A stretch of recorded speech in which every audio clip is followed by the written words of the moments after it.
Hello, everybody, and welcome to another book club, the language of creation. And we're delving into time, and apparently, people are unable to be on time, so we're just gonna have to teach them the meaning of time.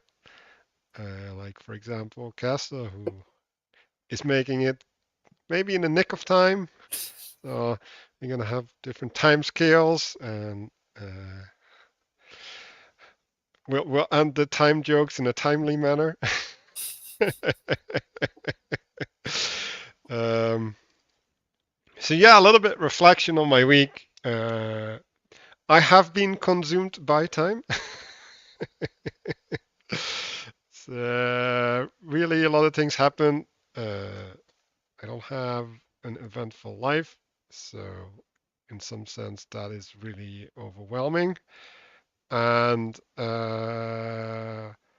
so yeah, I've been somewhat subject to time. I have been also on the Discord server. We've been relating to uh, Matthieu's new video that came out talking about his next book. I don't think we want to get too deep into this in the book club, but we might do it in our post talk. But I watched it today. I can tell you that for me, there was a lot of insight invoked, some revelation. Uh, but in context to the book club, I think I got a way better sense of where Peugeot is coming from, and I do feel that he's unfortunately missing some of the important aspects that do have to do with emanation. So he seems to be emerging from the Bible, like a true Protestant does with his sola scriptura, um, and the way that he described what he was doing is he wanted to figure out what the lock uh, is like that Jesus is the key for, right? So he's laying the groundwork. Um, so, or he's creating the space in which Jesus can take the throne. and and so I think that is maybe a good way to frame the book. Like okay, like that is the purpose of the book, all right? Like create the space. Um, and so for me personally, I got inspired by the latest chapter 47, which we're not going to get to, but I saw some of these themes reoccur, and I realized that there's space and then there's inhabited space. And those are not the same. Because if you inhabit the space, you establish things, right? And and when you are established, now you can host things. And if you're not established, you're effectively wandering in the desert, right? And so we have uh, deserted, or I think a better word would be barrenness, right? Which is relating to the fertility, or in other words, the ability to bear fruit, or even to have seeds planted. And there's plenty of things about planting seeds in the Bible, but I think it's important to understand that not every space that we create is fertile, right? And some spaces can become fertile if the climate changes, and some places that are fertile will become barren, and that was actually what he was talking about as well, right? Like um, if you have a field and you work it too long, it becomes barren. because you've taken up all the nutrients from the soil. And then it needs renewal, right? So I think that actually that framing is the right way to look at the way that Pageau thinks about renewal, right? So there's an emptying of possibility or something. And this has to do with second order effects, right? So the space, which is established by work that we're going to go into in the first chapter that we're dealing with, that work will have second order effects on the environment of the space. And so there's a higher level of sustainability that needs to be achieved in order to be able to maintain the space. And if we go to Genesis, right, the garden was provided by God. And later on, the promised land was promised and needed to be established. But also, it was already inhabited, right? So there was pre establishment, but establishment also needed to happen at the same time. And um, I think these frames are important, and so my intention is related to that. It's preconditions, right? So like what things need to be in place to talk about the other things, right? And then you could even talk about space with the question: is it really space if you're not having a place for the second order effects? Because then it will be flooded, right? Like then the guarantee of a flood will be there if you're not having a place for second order effects, right? Or in the terms of a nation, that would be invasion, which might be relevant to what we're going through uh, in multiple manners in modern society.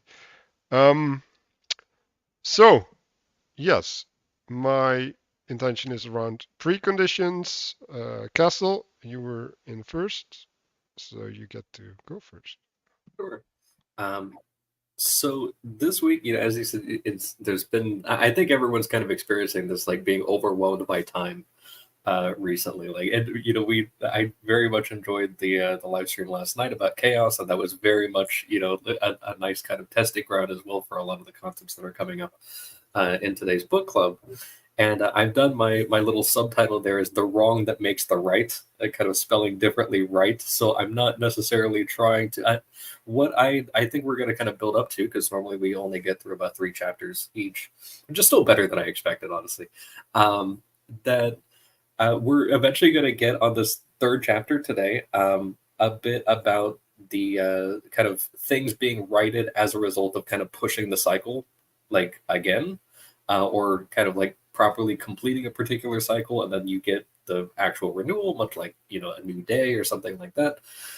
So with right here spelled with a W, I mean to say, to get work done. So I'll kind of be operating a little bit in that frame of, kind of if something is upside down, kind of pushing it a little bit more to kind of get some work done. You're not necessarily building something, but you're kind of like you're renewing the unnecessary renewal that kind of upturned your pre-existing dry land, you could say. So that's kind of the frame that I'll be going off of here, and that's all I got. Gustavs, would you like to go? Sure. So this last week, I've spent a bunch of time with people who uh, maybe are less industrious than I am. Like they work less, they kind of do less stuff, they rest more, and I've been put in a position where, uh, to myself, I've had to justify why am I doing so much stuff, why am I doing this, why am I doing that, because they're coming in with an attitude of resting on laurels and sort of the structure will support your rest while you rest, and the degree, and I'm not comfortable with that degree of things. Like I'm kind of really anxious about stuff collapsing, and I feel like I need to keep it going, and that I think really ties into the stuff that's that's around these chapters. And also, I've been thinking about one specific example that I can already sort of mention is about the horn and the harp. That's something that has actually come up for me in a bunch of other connections. So I've been thinking about that. That's it for me. Danny, would you like to go next? Oh, hold on. What's your intention of weaving? How does that relate? Well, that has to do with the harp. Okay. Yeah, you'll see. Okay. No, I'm just getting settled. This is just real time space opening up and consequences of chaos filling that space happening. So I'll be 1 minute.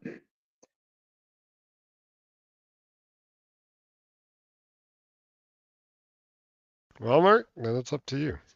I guess. Yeah, I mean, last night's long live stream was about this very topic in some sense, the chaos, and I don't read ahead, so I didn't I didn't actually think about how all these things were coming together. Friday the 13th, a live stream on chaos, what we're covering in the book club. It's all very strange. Matthieu Pageau coming out with a new video, which I haven't had time to watch yet. So, yeah, there's I mean, this section is to some extent about coming together, and a bunch of things are coming together now. Some of them are quite chaotic, and you have to kind of be careful because chaos looks ordered, because we're pattern finding machines. But hopefully, with the tools from this book in particular, you can tell the difference between, we'll say, good patterns and bad patterns, or lasting patterns and short-term patterns. Nothing wrong with short-term patterns that are good, but also, and I think that's more to your point, Gustav. Like when you resting is important because it gives you the ability to be anxious later if you want to look at it in a very cynical way. And yeah, I mean, there's just been a lot of rushing to Castle's point. I think I'm hearing this from a lot of different people that normally I wouldn't think to hear that from. So there is a lot of sped up time, which is one way to look at chaos. I mentioned last night on my live stream. Sped up time is definitely a way to see it, and that doesn't go anywhere, and that's part of chaos. Like it bubbles up. It's kind of like a meme, right? It bubbles up and it seems very exciting, and then you realize 2 years later you don't even know what that meme refers to, right? It looks good in the beginning, and it lands right back where it started. And this is about not letting that happen. These chapters in particular are part of, more of this coming together and laying the groundwork so that you kind of get in little bits how not to get trapped in this cycle of chaos, or ending where you started, for example, etc. So that was sort of my reflection on on reading just before this, was how that's all kind of right there, and it's very strange, and I'm a little weirded out personally, but we'll plow through this today. Yeah, you have an intention? I mean, my intention is always just to point out some of these patterns and see where people are at. I know I usually say like, oh yeah, I'm here to to help correct where you're at. And the other side of that is also I get to see where everyone's at, because I don't know, but it's helpful for me to see where other people are at. So yeah, it's not like I'm getting. And you get to nothing be out of it. freaked out. That too. Yeah. Well, and I get to be freaked out. Yeah, my intention is to freak out less, I guess. Daniel?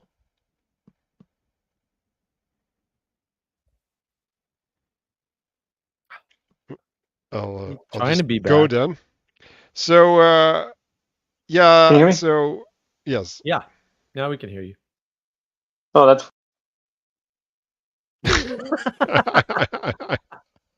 I wish I did that. That would have been cool. At least the world isn't chaotic or anything right now.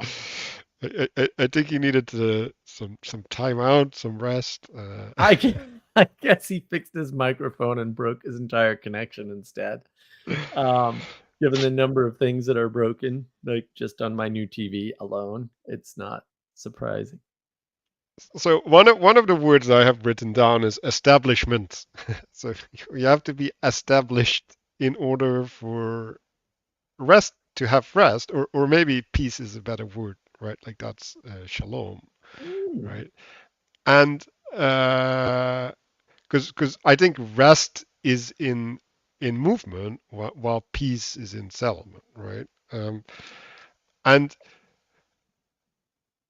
to to go back to the idea that we've been talking about patience and tolerance, and I think, Gustav, maybe a good way to think about it is that some things are beyond your reach, beyond your control. So the proper response is to have patience until you're worthy or ready to engage them, or you're called to. That's a better word. And before that, you're just going to have to give those up.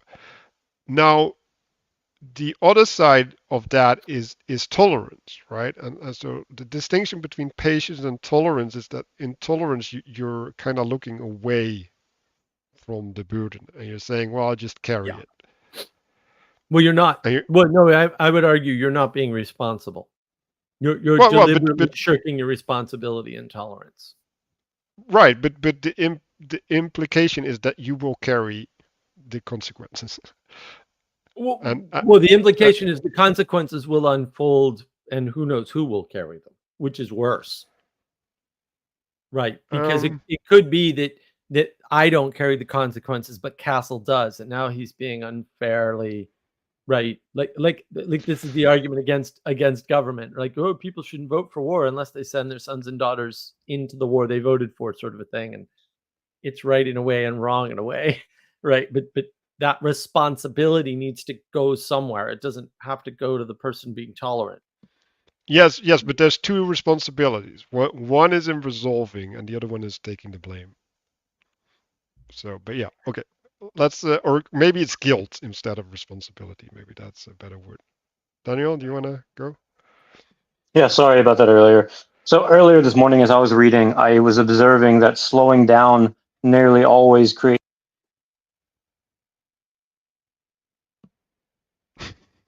This is amazing.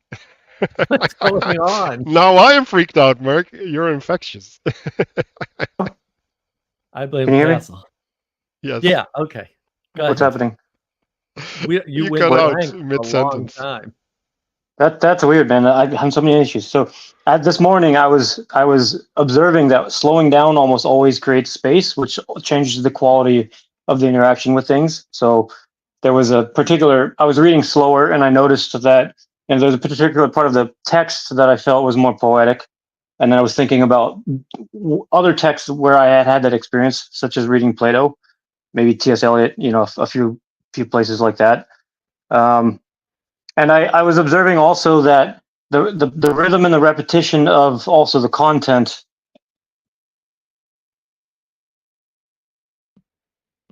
This is also getting repetitive. It's so insightful, and then he just cuts out in the middle of a sentence. It's very cut out. What's the last thing you heard? Content. What's the last? So the repetition of the content, for example, the beginning of chapter 31, this verse is sort of functioning like a mantra at the group level, right? As the sort of the conversation of the same. So I'm sort of just kind of noticing that, the rhythms just, in various levels of the microcosm, in the individual experience of the quality of the text, in my own thought, and then also similar kind of rhythms in time playing out over. So anyway, as I was reading, I was primarily sort of meditating on this concept of divine revelation. And I was making those observations in connection to that. So that's just setting the stage of kind of where my mind was in the preparation. I suppose I'll just explore that as my intention. Right. So, we can go to the text, right? But we can state that when we're working, right, we're in a space, right, and then we can't see outside. So there's something that calls from the outside, and that's pretty close. Um, so we have work tools versus musical instruments, and so the first association I had with the tools is that they inform, they express a form onto something, and the instruments loosen. So they what is bound gets loosened up. And what happens when you loosen? You create the space for other things to be embedded. And I think like a lot further integration is set into space, but I actually don't think that's true. I actually think the integration is the loosening of the boundaries and the expansion, right? And then space needs to be reestablished, right? And things need to be fitted in. But like if you rip the boundaries by taking drugs, for example, then you don't integrate, right? So the integration is happening with a controlled expanse of boundaries, right? And then the question is, what are you ready for, right? Like what is given to you to integrate, right? And in that sense, you have to attend uh, or make space for attention in order to loosen in the right direction, right? So that you can absorb the right thing. And I think that's also what revelation is, right? Like revelation is getting awareness around the absorption that you're doing. But Pageau goes into that on this video, and it's on Mark's Discord server in important videos, so everybody can watch it there. So if we go to the graphs, yeah, so the recreation is embedding things, right? Like it's putting things in a bed, and then the workingness is working on the beddedness, right? It's laying down the straw and the place to sleep, to rest, Gustav. So so the beddedness is happening within a frame. It's building to manifest something, and the recreation is relating to the frame, or the frame that you're in, to the outside, and to that which sustains and contains us, right? So that's two aspects there.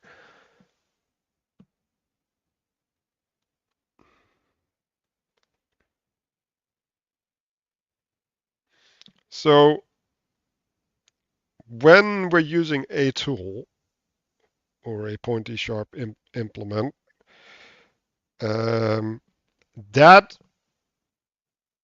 does a manifestation, and from there we get to observe relations, right? So I think only after we've established something, we can from there view how the world looks from there, right? Like, so that's participatory knowledge, right? Like through the participation, you get revealed the way that the world looks like from there. And I think when I was thinking about the Bible as, or at least the Old Testament as a whole, in some sense, it's like an account of how did we get where we are. Mm-hmm. Right? What are the tools that we used? And are we still honoring those tools, right? Because if we don't honor the tools that has got us where we are, we end up without a foundation. And then we go astray, right? And when Matthieu Pageau talks about finding finding the lock for which the key is, like, what is the foundation, right? Like, what is that which is locked in creation? And what we see in modern times is we've presumed the locks and we've presumed the keys for the lock, and now we've gone from there, right? And that's what Mark means with middle out thinking. Right. Well, and I want to bring it back to the book. I don't want to stray too far into the 3-hour monstrosity talk that I haven't seen.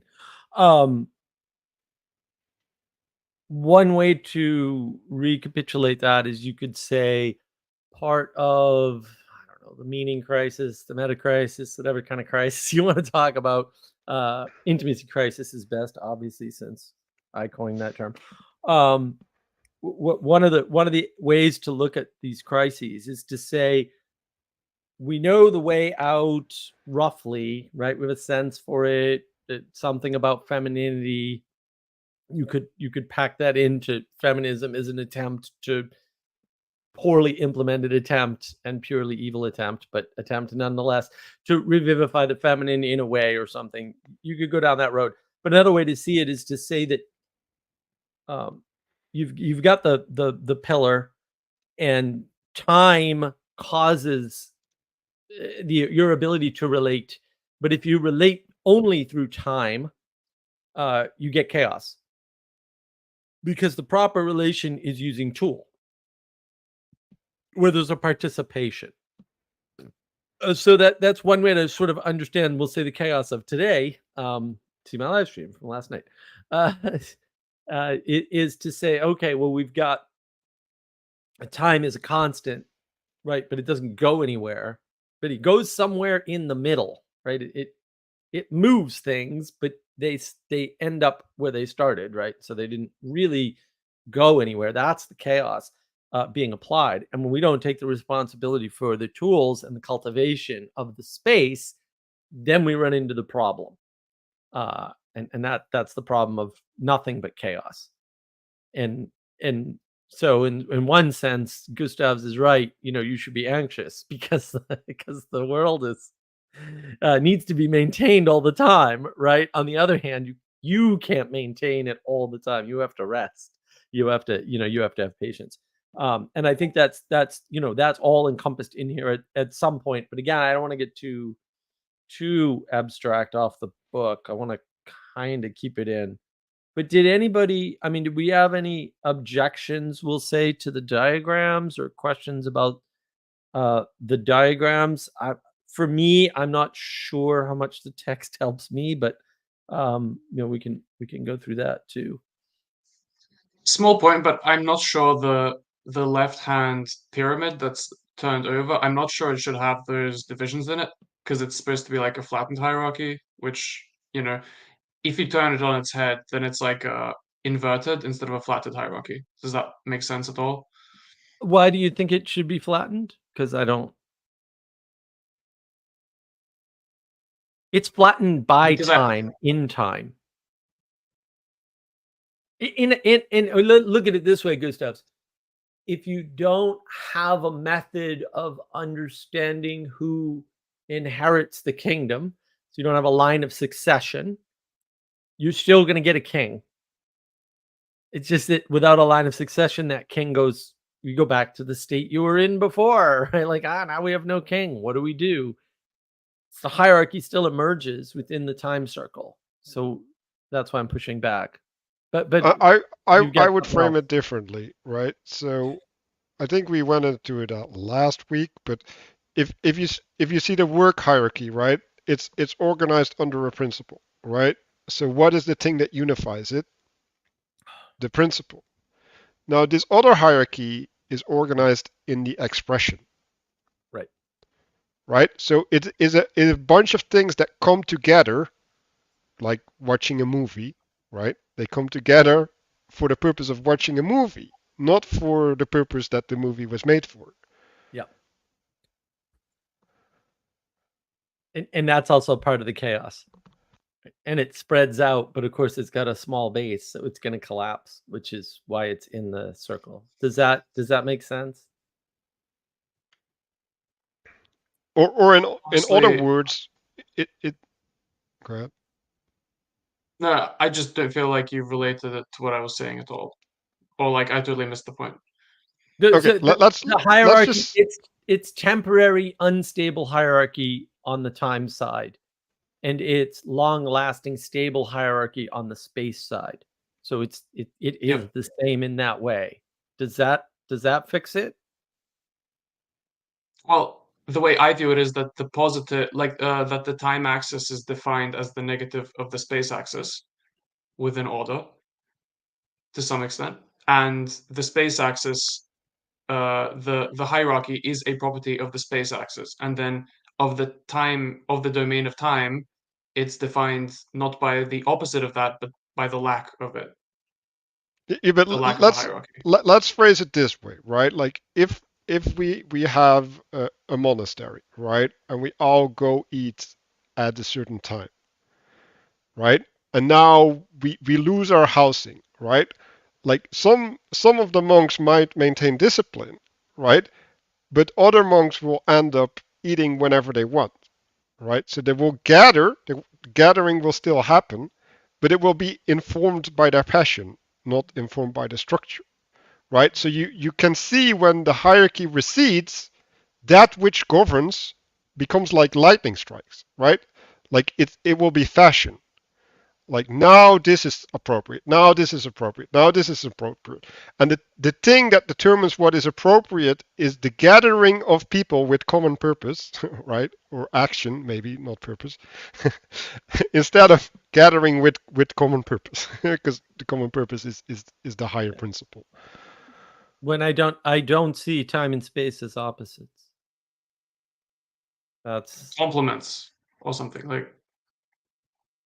I how about this? How about you can take a perspective of space or you can take a perspective of time, but they're both present universally. Yeah, sure. Yeah, Okay, but then they're not opposites. And if you put hierarchy in them, that's the correct representation. Because one hierarchy is temporary because it has a small base, the other hierarchy is lasting because it has a large base. I would just say that they're perpendicular, orthogonal, and they work in with each other.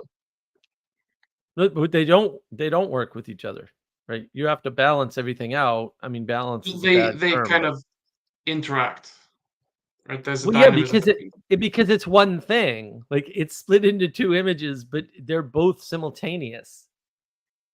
Like Yeah, like like time is I don't. independent of space, so it doesn't conflict with space. So in one way, it's an overlay.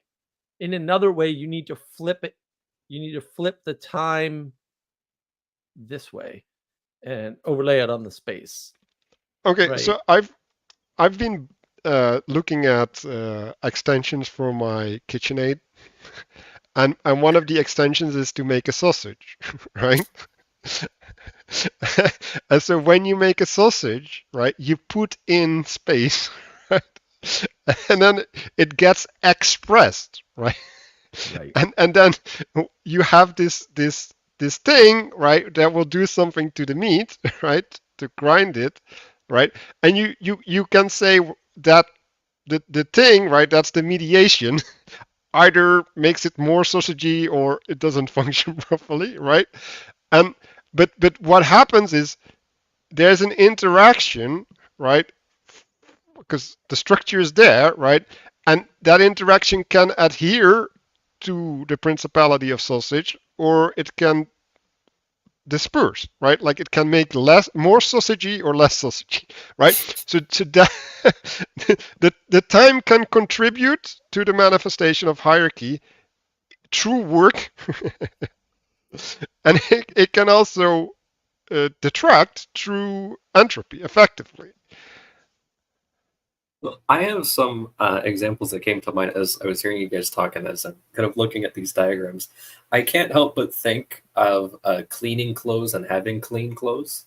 The already clean clothes hung up in the closet, maybe even organized in a hierarchy of, okay, this is the outside clothes. These, if you have like a suit or something like that for special occasions, there's a hierarchy on the right side, all nice and clean and pressed and what have you.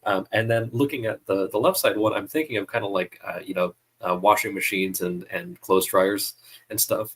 So, you have kind of, and with this kind of thing of, okay, you're going to turn it on its side eventually, there is a sort of, there's the, it's a renewal and then refinement process that happens. So you go, and if you're washing the clothes, you have one of those washing machines that it has an axle. And even looking at the left side diagram, I just kind of imagine like you have that post in the center, And so you have all the clothes around that, and then it fills with water, and then you have a spin cycle that happens. And then after all the water kind of comes out, then you take it and you imagine like those dryers that have the big like window doors that you can actually see it. And you now have it in horizontally, and then it spins again, and all the colors of everything also kind of get flattened, like it just kind of turns into a blur while it's in there. And but meanwhile, like you're getting these wrongs that are making the right, as you start from kind of like the bottom, and then now it's kind of horizontal, and then you have the dried clothes which you take out, and you can leave that like you could stop there and it would still be kind of chaotic, like you just have a pile of clean clothes that you move from the bed to a chair or something like that. I have no experience with that, of course, but but then you go and you fold all these things and you put them in their proper place in their hierarchy, even a set of drawers that are tiered, and then you have your proper dry hierarchy. And if you miss any of those steps, like they could be kind of catastrophic. But yeah, I saw that kind of looking at these like drying them and ironing them. You mean those? Yeah. You mentioned, so I don't know if there's time for me to tell a joke here. You thought about, you mentioned the monastery and kind of like the people eat, and then there's, they all eat at the same time. And a lot of times, like, if you don't show up at mealtime, then you just don't eat.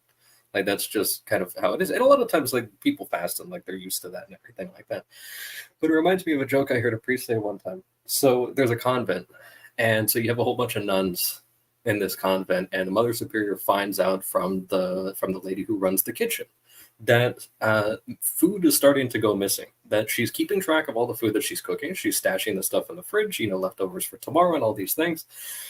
And it seems like food is going missing, and not during meal times. So she's saying, I think someone's stealing out of the fridge. And some other superior says, oh, no, that can't be happening, but it happens for like a couple of days. And she's like, Mother Superior, you got to like look into this. And she says, okay, there's a little gap behind the fridge, and I'm just going to set up a chair there, and I'm just going to wait there at night.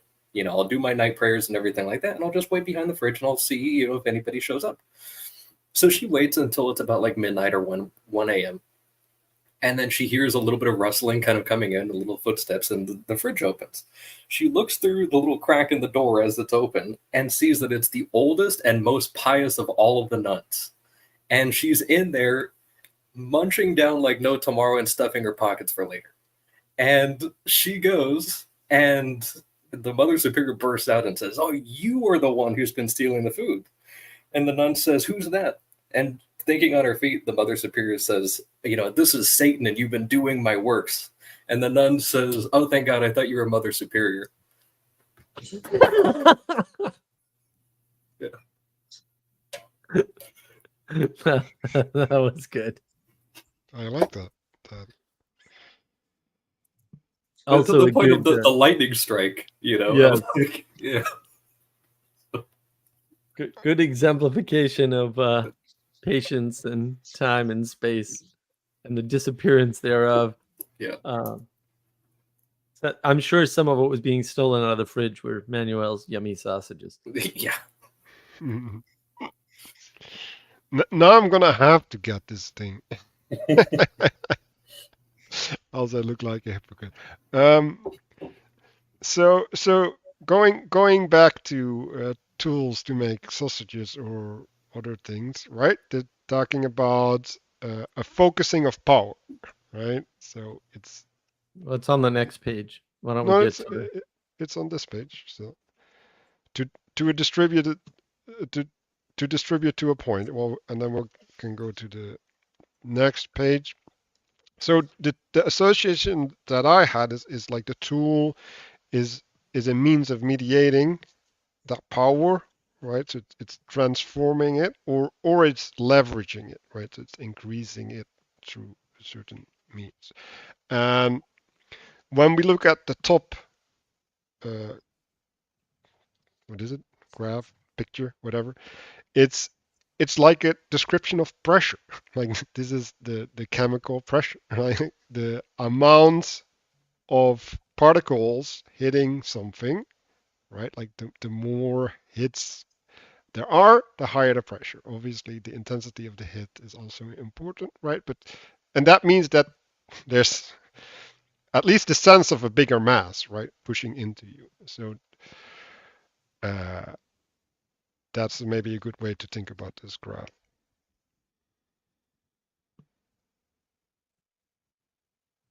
I want to make a kind of quick note that, so I haven't actually seen the video that Matthieu put out. I saw the link that you guys had, and I was like, oh yeah, this is definitely a next week thing.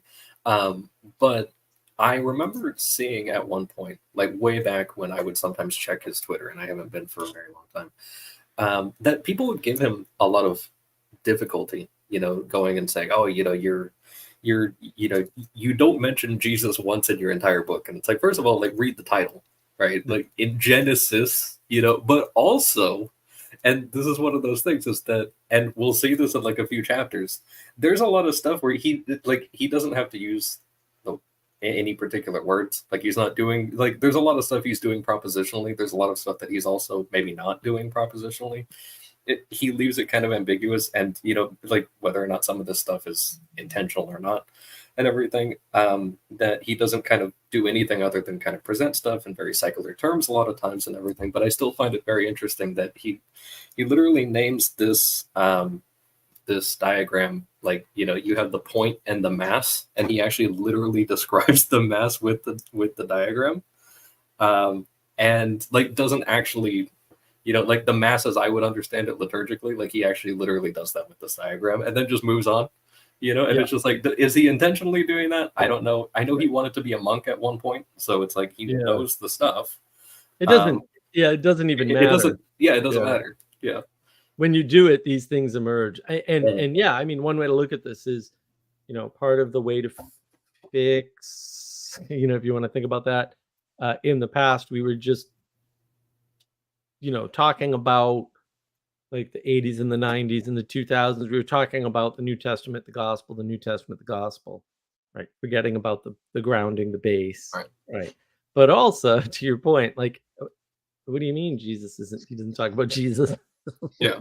He doesn't use the gospel language because he's still in the Old Testament. But reviving the Old Testament is very much part of fixing the meta meaning, whatever crisis you want to talk about this week. It's really intimacy crisis, though. And this in particular, I like where he introduces the horns of Jubilee, and they, it's just like, let's add a piece, right? throw that in here, because it's important, or it will be more important as time goes on, we'll say. But time still needs to be expressed. You can't do it all just in the top diagram on this page. Yeah, and I think it's nice that he mentions that these horns grow. Yeah. And so in their growth, they are bound, right? Like, because they come from somewhere. And like, I think that's the part that is forgotten, right? Right. They originate through time, even. So when they're a form of binding. And the other thing, to be sure everybody's paying attention, because it's really hard to track sometimes. Look at the arrows. So when people in the sciencey community in particular start talking about reciprocal, yes, in other words, the top pays attention to what's below it to the best of its ability, right? And the bottom focuses up on the top. All right. And so that distribution point versus that focus point is really important. And it's an asymmetrical relationship because it's supposed to be, right? And equality doctrine means we don't understand asymmetry anymore, but we really need to, because the world is asymmetrical. It's a Pareto distribution is real, right? So you have to pay attention to that. But yeah, I wanted to make that clear. The thing that allows the distribution point and the focus point to happen, the up and the down, could be seen as time, right? As it happens over time. And therefore, just because the president didn't answer your letter within a week doesn't mean your issue won't be addressed. You know what I mean? Like, these things take time. It takes time for things to collapse, even that should have collapsed years ago or decades ago in some cases. And we're not accounting for that. So that's one of the things that I like about this particular page, is that he's giving the tools, and then he links them in the next diagram, I think. So in a Chinese show, they said, "Why are you trying to do something that will take 100 years?"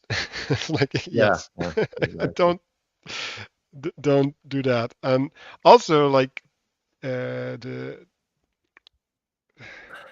what's it, the Dunbar number, right? Like Yeah. at a Yeah. certain point, you can't build bigger unless you gather into something higher. Like you have to. Like Right. it's not optional. Um, so the other thing that I found is in the bottom. It says the horn can be made into a drinking horn, trumpet, inkhorn, all which represent the axle of time. And they also are all containers. Right. Right. and, Yeah. and they house a different purpose. So it's important to realize, right? Like these things of time are housed. Like they're not floating in nowhere. Um, Hmm. A couple of kind of examples of the horn sort of came up. I was thinking of like before David became king, he was under King Saul, and Saul like wanted to kill him, but then David was a horn player, so he would play music in front of the king, and then like King Saul actually made multiple attempts on his life, even while he was his musician. And so there's actually like times where like King Saul would literally throw a spear at him, and then King David would calm the king with playing his horn. So there's this kind of interesting interplay of those things happening there, where you have the kind of the not rightly ordered king hurling the pillar at him, and then you have the horn player kind of like restoring order by like introducing a wrong to then kind of restore the wrong that was done by the guy who's supposed to be righteous. It also kind of brought to Actually, mind. pretty sure that Daniel played that David played the harp, not the horn. Oh, that could be. I thought, yeah. Yeah, because it's a string instrument, not like horns have a different, because they're the blowing of spirit, Yeah. and the string instruments are like, I don't know, are they the housing of spirit? Like I don't know, like it's different. Hmm. So horns are more like a voice, while the I think the harp is supposed to be glory or something. Like they're the refinement of matter. Hmm. I did a bunch of thinking about this, and I drew together a bunch of stuff about the horn and the harp. So, uh, one way, so they really are complementary in many ways. So that, for example, the horn is something like it's really masculine in the sense that it's sort of like this point in space which like goes outward. It's very pointy. Like it focuses attention towards it, right? It splits time. Like it splits time into the before and after. Like that's really a big deal about horns. Whereas the harp is a lot more diffuse. It's the complement to a point. It's like it fills up space. It's ambient. It does all that sort of stuff. And also, like the horn is obviously to do with war and fighting and things like that. You have like the weapons. You have the horns of the animals. It has to do with fighting. I was reading Alarm. this book. It's called Divine Craftsmanship by Jean Hanny. It's Hanny. I don't know. He's French. Um, Really cool book about symbolism of different kinds of work. And in that book, he links together the harp with weaving because it's similar. You have the frame of the loom, and then he links it together with the abacus as well, right? So it's like there's these examples of these square or rectangular frames that have this axis on them and like multiple strings, and that all of those things have to do with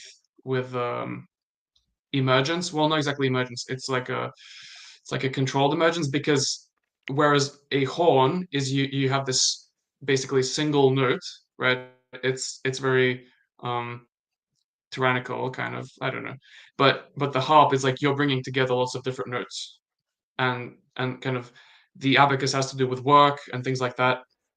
But the weaving is really interesting. The weaving is really feminine because what you have in weaving is that you have this vertical axis. I think that's the warp. You have two axes. You have the warp and the weft. And so what happens when you weave is that you take this one axis and you add on the other axis. So you're sort of filling space with time, or filling time with space. Like you're bringing them together in a way, like they're perpendicular. And when brought together in the right way, you get a really nice pattern that emerges out of it. And the interesting thing about that is this has to do with the Pageau conversation. I guess me and Manuel are the only ones who watched it, but in it he talks about how feminists and that the feminine perspective in general says sort of down with the patriarchy and the flattening of the hierarchy and all these sorts of things. So in weaving, you have a singular hierarchy, like a singular vertical direction that you start with, and then you add on the other one. And so what happens in the end is that you take these two directions and you sort of relativize them. The one that was vertical, the primary one, like the meaning of primary and secondary kind of disappears at the end, and you're left with this entangled, like woven thing together. So it's a flattening of that hierarchy because at the end it doesn't matter which was the warp and which is the weft, and that's kind of the move as well that like the women do, right? It's like they tend to, it can look like disrespect towards the structure, the stuff that they do, like relativizing things and looking for the exceptions and operating in that way is like a flattening of the hierarchy, not only of the hierarchy, but of the hierarchy between time and space. That is a hierarchy as well. And when you weave, in the end, you flatten that as well. I'm glad I That's like got what that it's wrong doing. so you could weave it all back together. Yeah. It was honestly. So it was that has to do really with like the healing that David does on Solomon has to do with that flattening as well. Mhm. Kind of you're like the sleep and all that stuff. I Well, definitely see that a lot better now that you explained it. Yeah, Gustav, I want to have a small criticism, right? I don't think the feminine necessarily does the last step, right? So you have the weaving, right? And the weaving happens within a container, within under an authority. And only when that authority gets rejected, right? Then you start having these strange things, right? But that's an extra step. Like that's not a necessary step. And so why does that step happen, right? If we're not aware of that we are contained, right? Or where we're embedded in, what is the path that we have traveled? Do we have an accounting for why we are where we are? Then you can't have gratitude. You can't have reverence because you don't know what's above you and what it allows you to do. Right? So I have this video that I haven't released yet where I basically said, like, women have to realize that like, there's things that don't happen to them. like men hold themselves back in many ways. And they should be grateful for that because like they don't have to. Like there's nothing that tells them that they should. And if you don't realize that that's happening, you can't be grateful for it, and then you can't be in right relationship to the man, right? Like that's the consequence, right? And to go back to the book, right? Like when we're talking about a trumpet, right? Like it's like what does it do? What calls to attention? It calls attention, right? It's like okay, like you're in this formation, we blow the trumpet, then you go to this other formation, right? So it's a re-establishment of hierarchy, right? The movement of one focal point to another focal point. while the harp, right, is more of the background, right? Like, so it changes the atmosphere, right? And so it that is an interaction with the container in which things happen. And so in some sense, like a horn is like, okay, like we're at war or whatever, right? It's like the container is there, like we all know what we need to do. And with the harp, it's like there's an invitation. Like there's like you don't have to, but you could. Right? Like there's a seduction element there that's not there with the horn, and is inappropriate with the horn even, right? Because like no, you can't lay in bed when the house is on fire. Like no. Yeah, I like now. I'm seeing a lot better with the horn that with the tool you have that the body is kind of distributed into a point for work, whereas the horn, like, you blow into the point and then it gets distributed out through like the bell of it. And it kind of brings to mind, I was looking at the like the Siege of Jericho. They go, and I thought it was interesting because I of course didn't notice any of this stuff the first time I read it, that they go and they're trying to siege the walled city of Jericho. So they go and they march around the city for 6 days. So they do 6 days of work, and then on the seventh day, they have 7 priests bearing 7 trumpets of ram's horns around the ark, and then they march around the city 7 times. And then so they did 6 days, and now they're as far as the siege goes, on the seventh day they're doing the rest of the siege. And then they go and they shout. Is it they blow the trumpet, and then the people shout, and then the wall falls down flat. So it's just kind of like they do the full cycle around the place, and then they do, instead of distributing everything into a point, they're now doing the exact reverse. And after a week of that, like, they successfully the wall just destroys itself, basically. And I think that's actually a redemption of Cain and Abel, because Pageau also talked about this, right? It's like you switch tools. Mm. Because like you have to have the appropriate tool for the job, right? And there's a different tool for work than for when the work is established, right? Like that doesn't mean that the function doesn't need to be done, but the means of expressing the function needs to change, right? Because you can say there's a harsh way to relate to the world, right? Like plowing the field, right? Which is what Cain did. and then there's a integrated way, which is herding the sheep, right? Where your relationship to the land is different, and it allows the land to do different things, like the sheep shit, right? So that there's this giving back of nutrients to the field, right? There's the and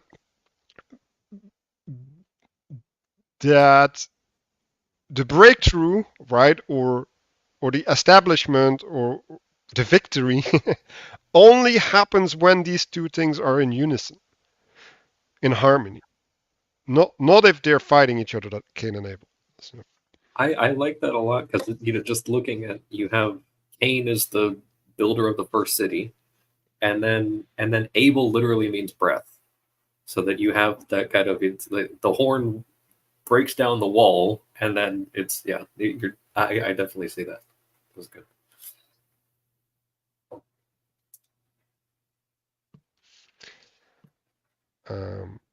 yeah, I'm complete with this. Is everybody? I think Good, I or just noticed that the like that the axis of the other axis, like the time axis or whatever, like it does. I just thought of like a bunch of examples where it's horizontal, like towards Earth, whereas like the pillar is vertical. Like it seems pretty obvious, but I never thought about it. Like you when you blow the horn, it's horizontal, and when you have like a wheel on a cart, it's horizontal. It's like a horizontal axis. Like for a clock, it's also a horizontal axis. Yeah. right, and the chariot moves, right? So it's also a transference across space, right? So like the wandering in the desert right? You can look at that as going to the land, right? Like establishing space, but you can also look at it as the expression of time, so that renewal can happen. Also, the axis of the sun is like horizontal because it's horizontal, like flat on the earth. It like goes up and down and around, kind of.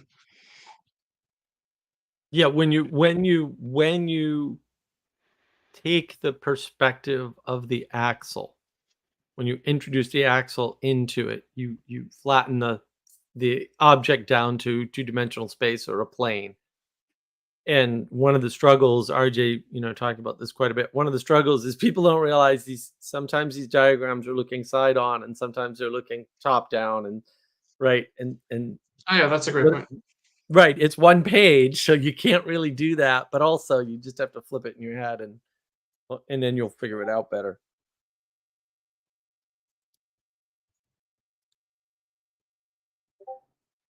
Okay, next. Yeah. Not a fan of absurdity, maybe because that's corrupted by the existentialist, but yeah. So at the first line, vanity of vanities, all is vanity. What profit has man in all his work under the sun? So what's happening there? There's a zooming out of perspective, right? It's like obviously the work has use in the immediacy, but there's a bigger purpose, right? Like, so we're like, okay, like yes, we can relate to the immediate purpose, but like, how do we integrate this in a complete purpose?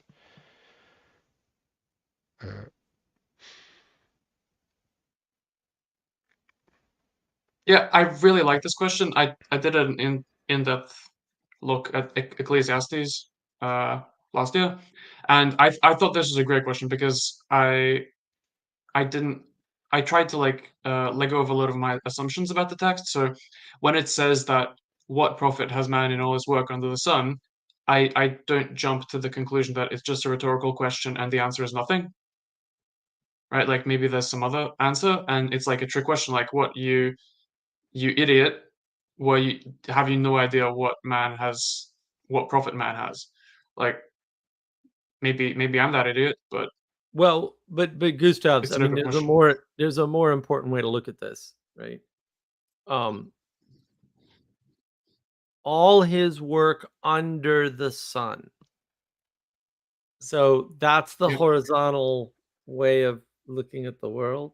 But what it's pointing at is it's pointing up by exemplifying there is a sun, right? And saying, it's in some sense it's asking via negativa, right? It's saying pay attention to what your profit is, right? Because it's not under the sun. It's actually higher. Right. You can get cynical about it, or you can get overly rational about it, but actually it's pointing up. It's just doing it in a clever way, we'll say. And that's part of, just to redeem the concept of absurdity back from the existentialists, all of whom are just terrible. Don't read any of them. That's absurdity, right? So that's pointing without pointing, right? Or pointing indirectly or something. That's what it is. It's absurd, but it's also required because you can't think. What are you going to do? I mean, your man. If you look up at the sun, you're going to blind yourself.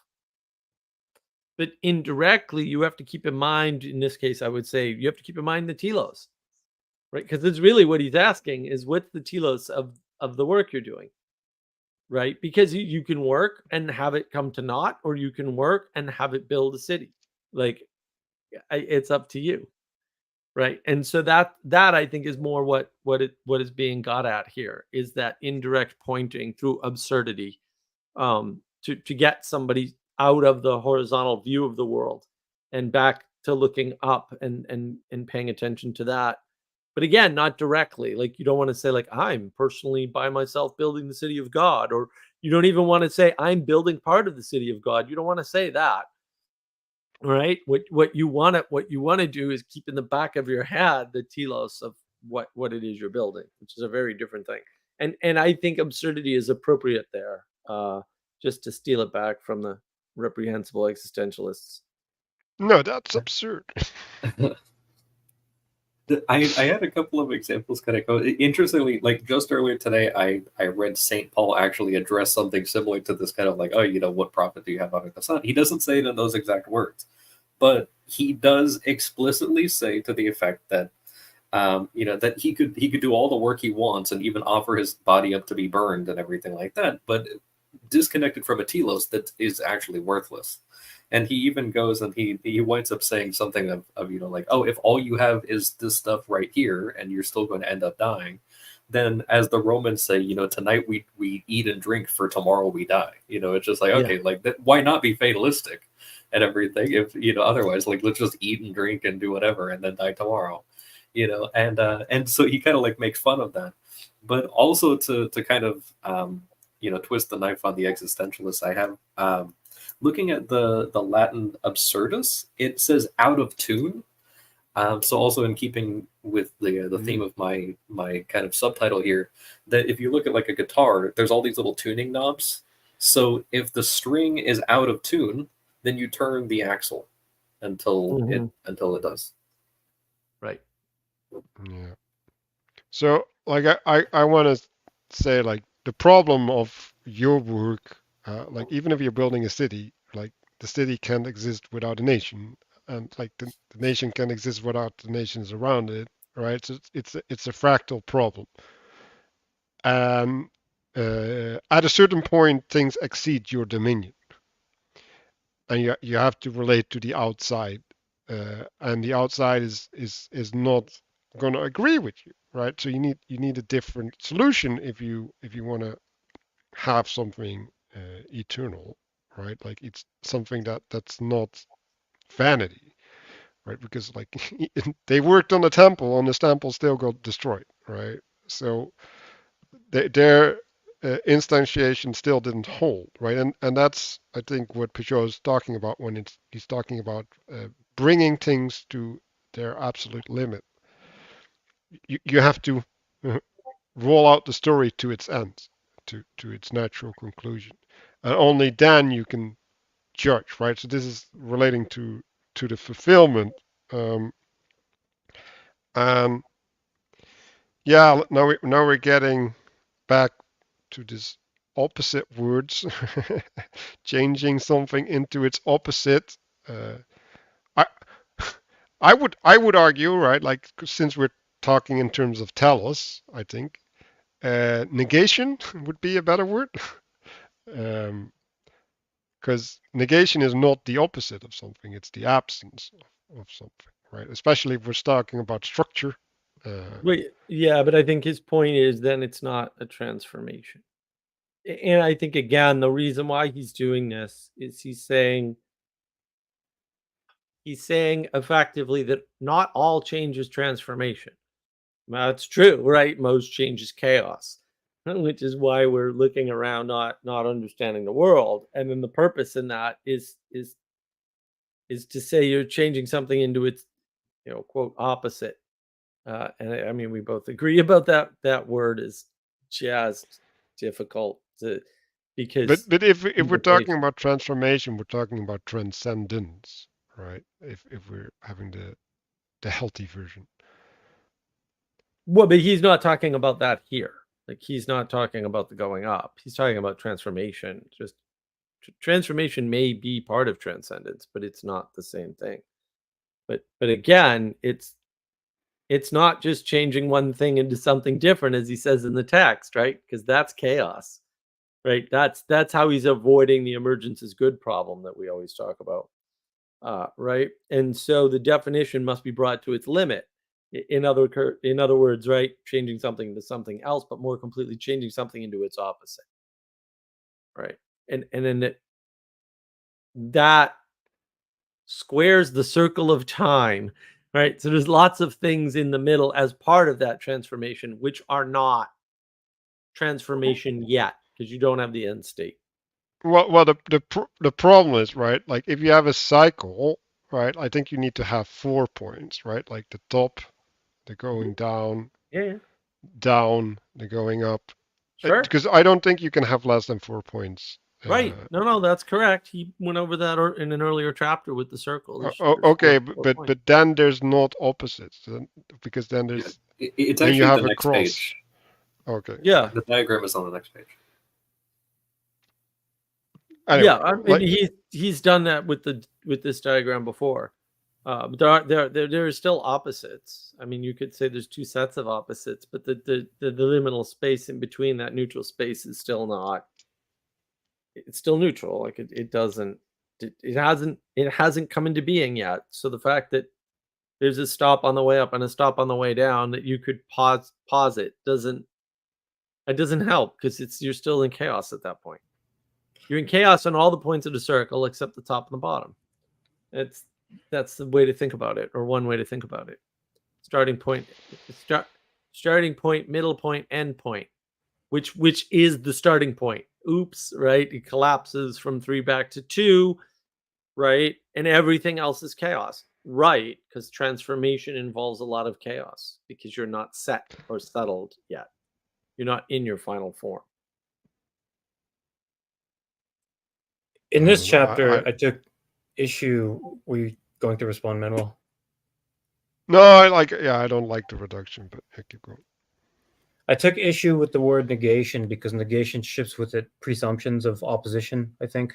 So, for example, I was thinking, well, how do you negate a seed? Because if you think of a seed as, life, and the opposite of life as being death, when a seed doesn't give birth to a plant, it doesn't bring forth death. It's nutrition. It becomes the matter that hosts, something else. So when you think about the seed in more, you could think about it in different places in the macrocosm or in the microcosm. If you think about it as though the force of time is being applied or the force of space is being applied, and the function of the seeds transforming in certain ways, it seems to do away with the idea that you can negate something as though a thing only has an opposite. Does that make sense? But the things don't only have their opposite. Like, this is where Manuel and I struggle with this. Like, we don't live in a binary world. There aren't only opposites. You don't live in that world. You'll never live in that world. That world doesn't exist. And so if something's supposed to happen, anytime it doesn't happen, it's a negation. It's not equal. It's asymmetrical, which is correct. For any reason the seed doesn't sprout, it's been negated as a seed. It could be a dozen reasons, right? But there's only one combination of reasons why it will sprout. And that's a lot of combinations. And people don't realize that's the trick people play. They go, oh, the seed has all the information needed to grow into a tree. That's a lie, and it's wrong, and I can prove it, and it takes 10 seconds. Right? You put a seed in space, what happens? Yeah, you don't get a tree, buddy. Why is that? Oh, because there's information when you're on Earth that doesn't exist when you're in low gravity. Oh, and by the way, you have to bring the right atmosphere with you. And you bring all the nutrients from the soil, right? It's like, oh, well, the soil's not in the seed. The gravity's not in the seed. The location of the sun is obviously not in the seed, right? Like, and yeah, you could argue, oh, there's ways around that, sure, but all those ways are things that aren't in the seed, right? They're being brought to bear. And so you can see in the way which there's a bunch of information that's not contained in the seed that the seed needs to sprout. And if any one of those pieces of information is missing, that's a negation of the seed. And that could be half a dozen different things, but it's still a negation of the seed because the seed doesn't sprout. So, and I mean, your argument's fine, Danny, but also you're going to have to tell me what the negation would be if it's not that.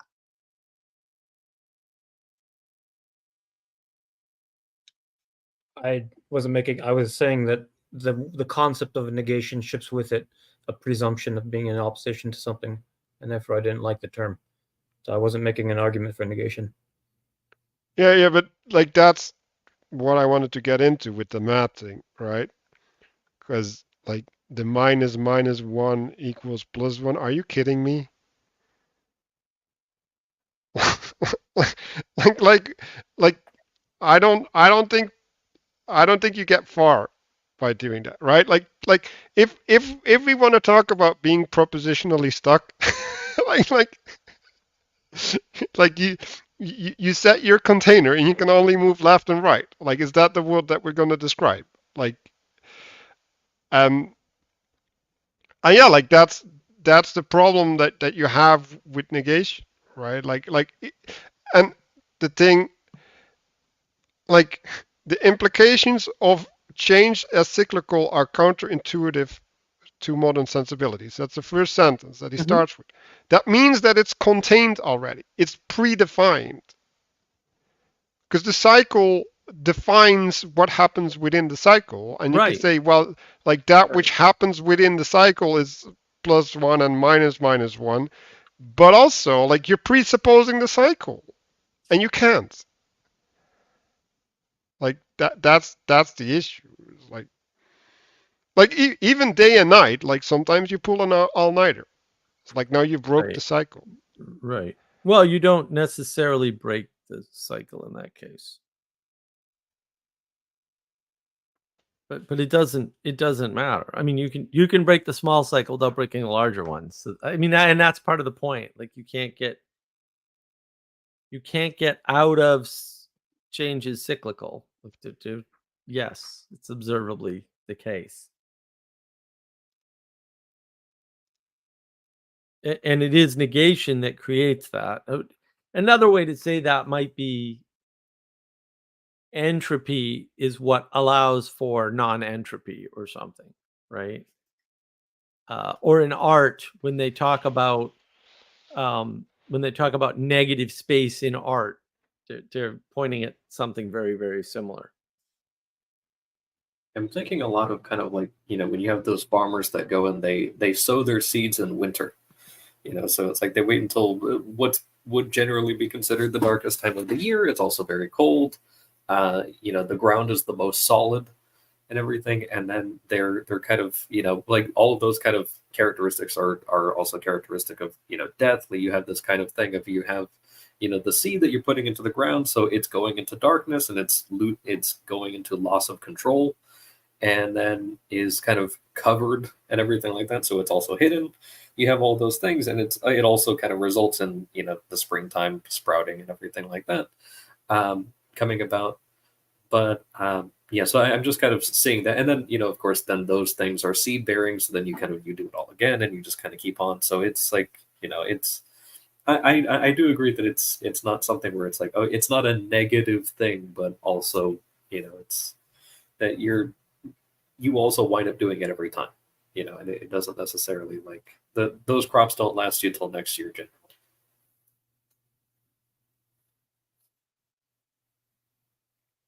Right. So another thing I wanted to remark on this page is that they're talking about vanity. A different word and better word, I think, is vainglory. Right. So the glory that is being had is not pointed towards God. Effectively, it's pointing towards, well, yourself in some sense.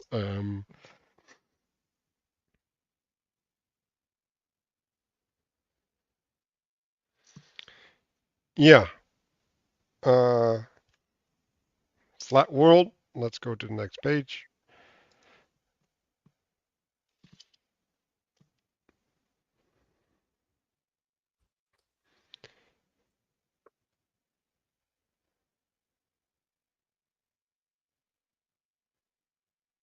Thinking of the vainglory thing, I'm thinking again of kind of like the usurpation narrative of Noah thing, where you're seeing, Ham is going and he's trying to attribute, because glory and honor are kind of associated with weight, and so he's trying to attribute weight to himself by trying to usurp his father's throne that isn't rightfully his, and then he actually winds up losing weight, like the weight of his son Canaan in that entire lineage is basically lost. Plus also there's this kind of like servitude element and everything, so he winds up that by attempting to kind of take that vainglory or being vainglorious, because he even brags about it, at that point, and like, that it winds up resulting in kind of the negation of what he was trying to do in the first place.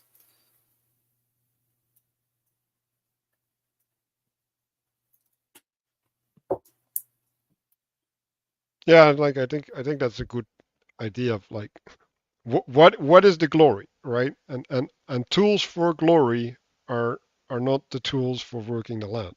And yeah, I think that would help with a lot of confusion in the world if we've figured that one out.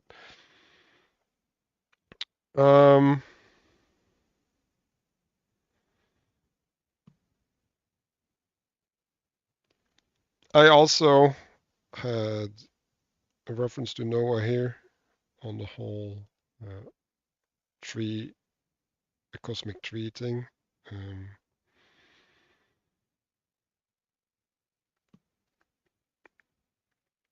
So yeah, the positive process is the building, right? Building more of yourself. That changes the cycle into a spiral, right? It also makes it consistent at some level, right? Like because it's sustainable through time, and I think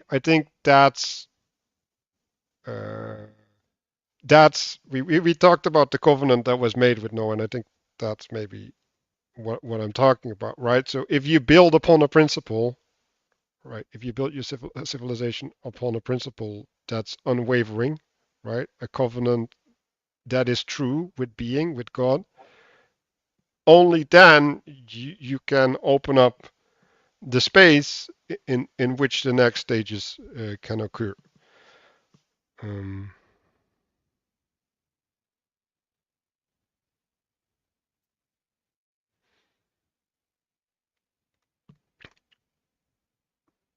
and then they're talking about the productivity of space, right? Like in some sense, you can say that's an inheritance as well of that which is established. Um,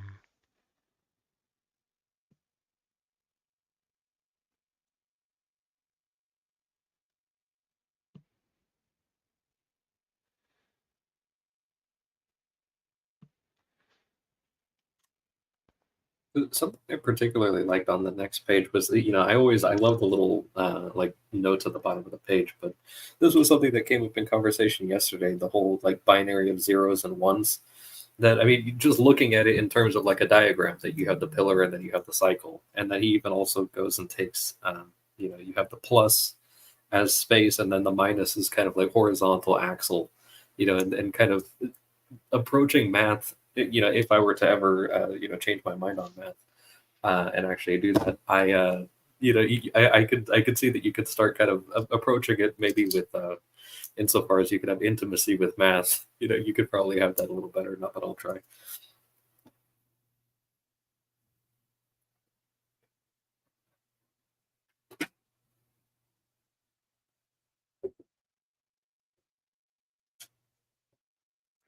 yeah, so I think the law of space, right, is the establishment, right?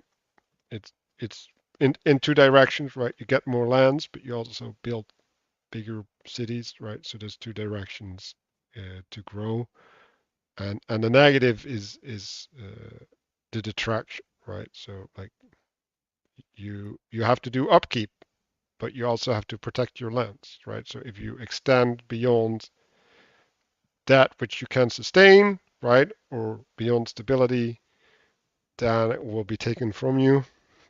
Well, and also I want to point out that the more space you take at the bottom, the taller the hierarchy you need to help maintain it.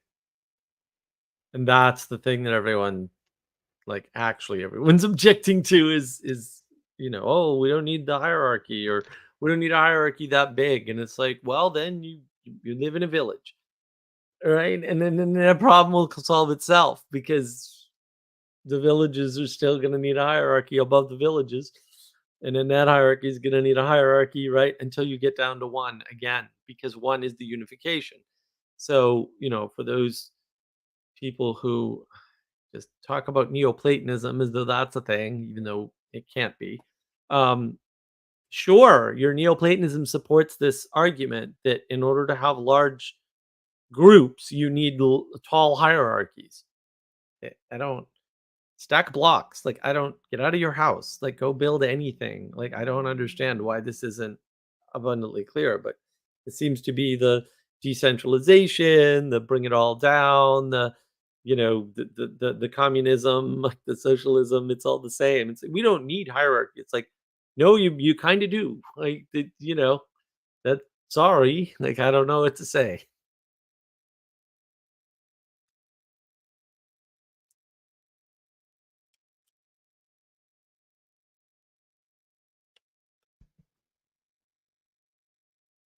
Yeah, so in the footnotes on this page, like I was like, okay, so we're dragging in 0. That is already a dangerous move because like there's been plenty of objections against 0. And then next, cycles and trees, and maybe you have some response to this, right? But like I think the functional programming resolved the problem of cycles and trees by recursion.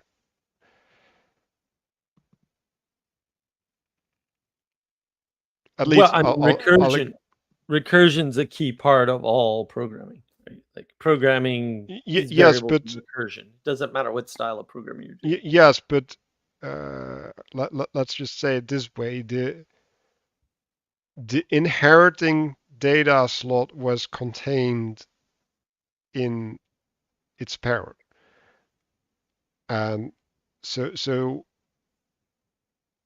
well, like Well, no, there's different types of recursion. It depends on what kind of recursion you're talking about.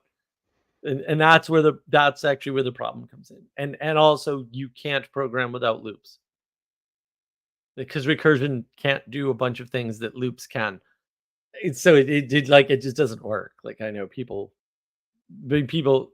what happens is typically with the programming language, it looks like it doesn't have loops, is they hide the implementation at the lower layer. And actually the concept of loops is super important in digital logic, for example. Like you can't, if you're starting from digital logic, which is ones and zeros, you can't get around certain concepts, right? Like you can do a lot with like Lisp, which has 4 base commands or something from which everything is built. But at the end of the day, you can't get around certain things like different types of recursion loops, variables, right? But that's because that's a sophisticated system that needs to account for space. But if you're reducing it down to 0, which is that axis of time, it's fine. But for me, the more interesting part is actually patterns of space and time are mediators of knowledge, which are synonymous with reason and absurdity. Like that, I think, is a really significant statement that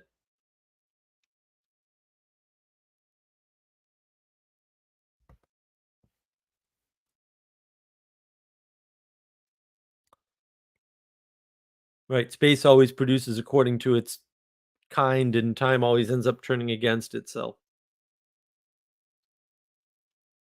Right, or time brings the spatial patterns back into absurdity. Space allows time to have a coherency that we can understand or something. yeah, We can relate I still don't get it. Like, is day and night, is that absurd? Because like I don't understand. Yeah, it is. That's the movie Groundhog Day.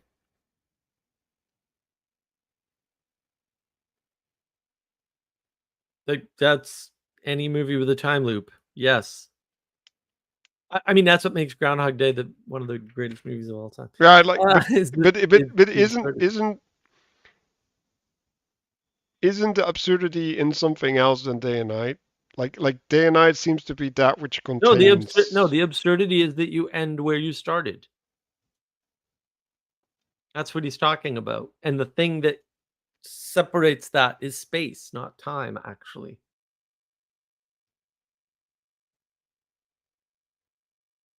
Because again, in the movie Groundhog Day, he goes through a transformation, but it doesn't happen over time. It happens within space. It's just kind of funny. Right? It's in the same space over and over again. He's in the same space, and stuck in a time loop. And that's where the transformation happens. So basically it happens, and this is the absurdity of the movie. The reason why the movie doesn't work is because no one changes that fast. Right? But that's part of the fun of the film. It's a great film. We should watch Groundhog Day. It's fantastic. But like that's the way to look at it. It's like, oh yes. And the absurdity of waking up and starting the same day over again where the days don't advance. I mean, that's exactly to me what he's talking about. It turns against itself. You get all the way to the end of the day, and then you wake up at the beginning of the day you just ended. It turns against itself. That's absurd. Well, It doesn't yeah. Well, result in anything. Right. I would actually take a completely different perspective on that, because I would say that the reenactment of the day is removing the absurd behavior and reducing There's it no back absurd to the behavior. relevant. There's no absurd behavior in the movie, though.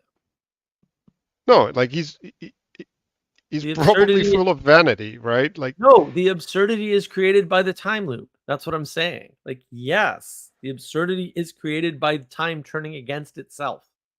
That's what creates absurdity. It's not the only absurd thing in the movie, but that's what creates the absurdity in the movie is time not advancing past a certain loop. Right? Time advances and then resets, That's absurd. That doesn't happen, thank goodness. Right? And then all of his transformation happens in zero time, effectively. Because his character is uptight right in the beginning of the movie. Like that's a way that a person could describe him. That he was kind of like this excess of he's angry all the time, and stuff has to be this way, and I need to be on time. He's in a hurry. Yeah, and then. But that is absurd, by the way. But keep going. Well, no, it's not. It's typical for people. Like that's not absurd. I have a thing I'll bring up, but then the time loop starts, and then he eventually gets to like killing himself over and over again, and like he winds up doing that type of insane thing. And what's interesting, and so to kind of tie this together just a little bit with the kind of it's absurd to go that far into straightness a little bit is I think of the there was this thing that Saint Maximus the Confessor said, and I saved this like a long time ago, but it seems relevant. So he says, demons that combat us by the lack of virtue are those that teach us prostitution and drunkenness, greed and jealousy. The demons that combat us by excess of virtue and too much straightness are those that teach us presumption, vainglory, and pride, and who by the vices of the right secretly place us in the vices of the left. So you wind up you go too straight and you become brittle and then break down. Well, I want to address this comment. Shovas. There's lots of absurd stuff in that movie. He goes crazy in the time loop. Hey, if you take the time loop out, any of the scenes within the day are not absurd anymore. The absurdity is created by the time loop. Another way to say he goes crazy is to say that he experiments with the limits or boundaries or extremes of the situation he found himself in a safe way because of the absurd time loop. And so, yes, the main absurdity of the time loop creates other absurdities. That, of course, it would. But to treat them as equal, that's okay. Yes, agreed. Sure. But to treat them as equal is actually a flattening, right? Equality doctrine. No, there's a main driver for the absurdity from which all the absurdities either manifest or become, obvious. Because you can have multiple absurdities. That's not the issue. The issue is, can you see them? Are they absurdities? Because absurdities exist within a context. Like killing yourself is not absurd if your intent is to be dead the next day. it's absurd if you know you're stuck in a time loop. What the hell are you doing? Right? So, and that's what I'm pointing at. I'm saying no. This turning against itself, right? Because all the development he does in the day goes away. No, not all. Like his personal development doesn't. Not his personal development, right? But all the development he does for the world goes away. And in some ways, the lesson of that movie is you have to do the right thing and make the world better, even if you think it's going to result in absolutely nothing. Because that is your job. But doing that somehow fixes the absurdity or fixes the broken world. Right, but I would argue, right, that the absurdity that he expresses already is contained in him, right? But it's not given form because he hasn't had to face it. No, it doesn't. It's not absurd until the time loop happens. There is no it's the context. But then there would be no prerogative for him to change. But whatever, like so Bill Murray is a selfish, self-centered character in the story, and then the spell breaks when he falls in love. And I think there's foreshadowing in the song that wakes him up every morning when it comes on. Here, put your little hand in mine. There ain't no mountain we can't climb. I've got you, babe. Right. So basically, that's kind of the foreshadowing of that starts today, every day. Right. And then when he kind of learns to be selfless and he falls in love with a love that he didn't even know he had, his coworker, that's kind of when the force of space stops having its effect. It's the woman that draws him forth, not the loop. It's the woman that causes the transformation. Yeah. I'd like to say with the song in the start that the song doesn't make sense in the beginning in the movie. So it's out of tune, right? Like it's absurd. Yes. In a sense that it's just like, okay, you're like, you encounter it once, and then it's like, okay, like the same song again, like that's out of tune. There should be another song, and it's just, and then you get it every day for 1,000 days, and then you wind up, driving up the groundhog. And the song's pointing at the telos, at the end transformation, right? Yeah. From I'll do whatever in the moment to this long-term journey, right? With a somewhat destination, right? In that case, right? That doesn't exist otherwise. Yeah. I think of just the kind of the cycle dryer. You just have like one sweater in there, like just one, and then it's just getting tossed around the whole time it's drying out. But it's just like it just looks ridiculous, and it's just that's just Bill Murray in that movie. Yes, Bill Murray is a sweater and a dryer in that movie. Can confirm. Well said, sir. Dry humor. Do we want to tackle 44 here? I think we can make a small start and then revisit it. Because this was the thing I enjoyed. Oh, yeah. I want to get to this. Yeah.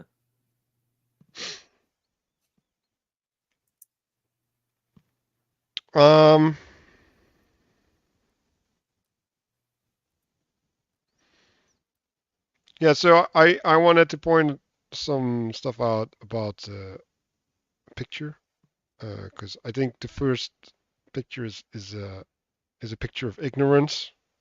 The crooked line looks straight from the perspective of the starting point, or at least it can be. While the other one is a alignment, right? The stepping stone means that there's an integration of the environment with your telos.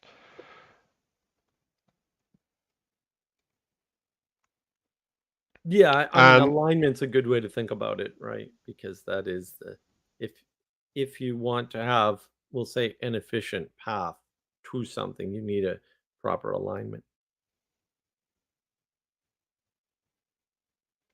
Right, and like when I look at the crooked, I think of the yoga, right, and your body as a tool, right? And so like if you don't have a relationship with parts of your body, right, they actually are hindrances often in your movement, right? Because you can't express your will properly, and so they need to participate and even enhance your activity, and that's what you should aim for. Right. So like if we're looking at baseball, right, you swing with your whole body and you use the strength that's manifest through all of your body to to Yeah. enhance the strike. And if you just swing your arms, which is the natural reaction to that, then you can't wield all the power available to you.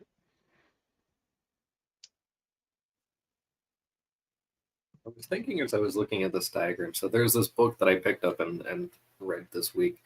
Or I say read, it was an audiobook. I couldn't be asked to read another book, but I was listening to this, and it's marketed at real estate agents, but that's not why I read it. And one of the things that they talk about is they describe, and I pretty much saw this diagram in my head because I had read this first before I listened to it.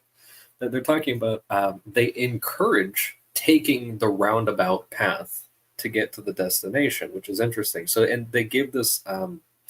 They give this example. So you imagine you have a destination on the other side of a city, and so you take the direct route, and this kind of goes also to like the cornerstone or stepping stone and obstacle stone being essentially the same thing. Then if you take the straight route through the city, you also have to deal with downtown traffic. So the fact that there is still a road that goes straight through the city that you can go to, that also can be an obstacle to you. Whereas if you take the highway that goes around the city, you can actually get there faster with the application of wheels. And they use this as an analogy for kind of sales techniques and these types of things, and building relationships with buyers and whatnot. But you can look at this with the kind of like two wrongs thing, which comes up here later in the chapter. That if you have a crooked path, but you speed that up with a chariot. That you have an additional cycle that you introduce to the crookedness, and then you actually get there faster than if you had actually gone through and then interacted with whatever the obstacle or stepping stone was. Assuming that it's not like a clear shot, and it's like I'm living in a city before, like specifically around Los Angeles, I could definitely say like it's, even if it looks like a straight shot, it's not a straight shot. Right, and I think this is also a really good example of the fulfillment, right? So the ability to reach, or the test, right? Like, because in some sense, you moving over a path is a test of your capability to do so, is that which judges the action, right? So like that's the telos informing what you're supposed to do, right? And in some sense, you have to figure out that which is already true, right? So this, in other ways, like, okay, you've adopted your frame, right? Or you've bound on earth something, right? Like you're going to do this, and now heaven will uh, basically lay itself out in correspondence to that which you've bound. And and so I think if we're trying to steelman the scientific case, right, is like, oh yeah, right, like if you're standing at the destination, right, and now we're looking back to the path that we're supposed to take, then we can use science, because we can do a process of elimination and optimization of these steps, and have all the tools that we can bring to bear, right? But that's not the world we live in, right? Like we first have to find out what the destination is. And it's also not one destination, right? Because like we want to get there virtuously, right? And so instead of having a car, we need to have an electric car, because like so it's like the means of transportation also is bound to constraints other than possibility. I like the fulfillment thing because it reminds me, I'm just thinking of like packing and shipping services. They actually refer to these places as like fulfillment centers. And so like I like to sometimes purchase things that are made to order, and so you go, and in many ways when you make that purchase, like you're binding it on earth essentially. Like I've exchanged potential, and then they said, hey, here's the thing. We discussed kind of the particularities of, oh, maybe I want a particular thing on this, and then it's like, okay, it would be absurd for me to say that I click purchase on something and I interacted with the seller, and it's like, oh, where is it?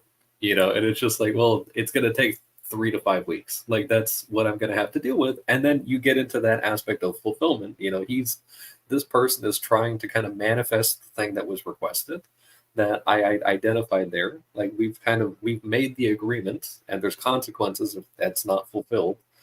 And then there's also, to your point at the very beginning of all this, there's the patience involved, that you have to kind of wait until the seed is fully grown. And like there's some stuff I bought last month that I'm still waiting on, and like I know it's coming in a couple of weeks, but it's like, okay, well, I'll be ready when it comes. I also have to like make sure that there's space for it and all these things. And then also to your point of like it doesn't just end once you get it, that you also so it goes through these multiple fulfillment centers, and then they have to figure out how to get to me.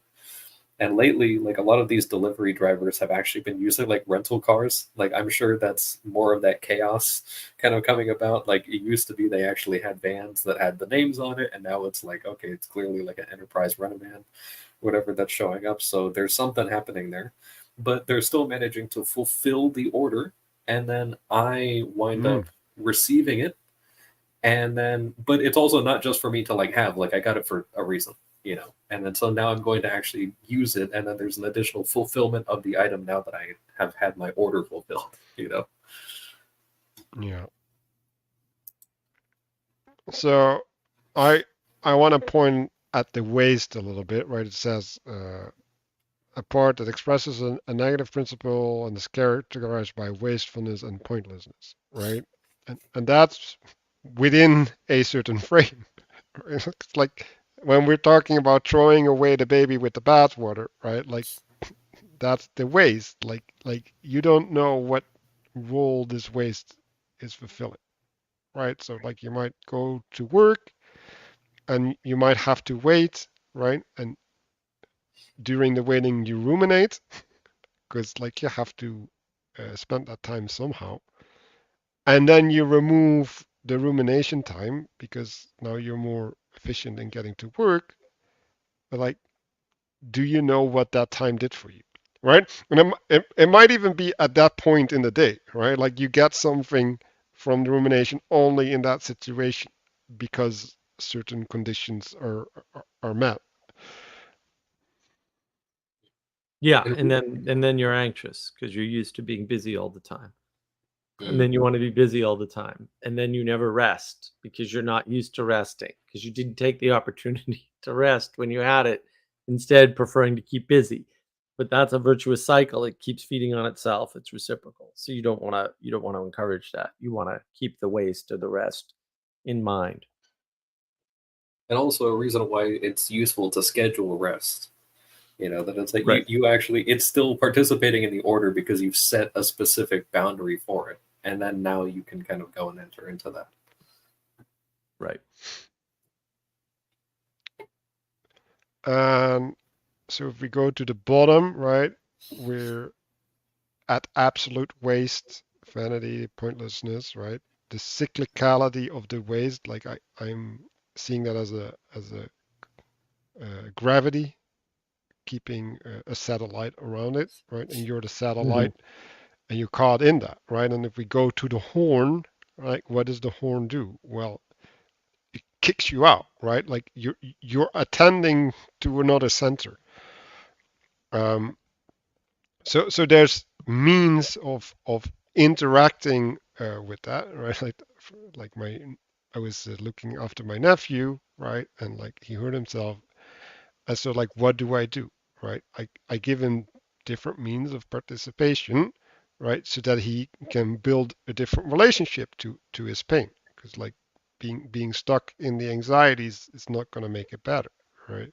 So, but also like again there, right? Like you don't want to have the principle of ignoring pain introduced because like so it's yeah and so well the other thing was like I put him to bed, right?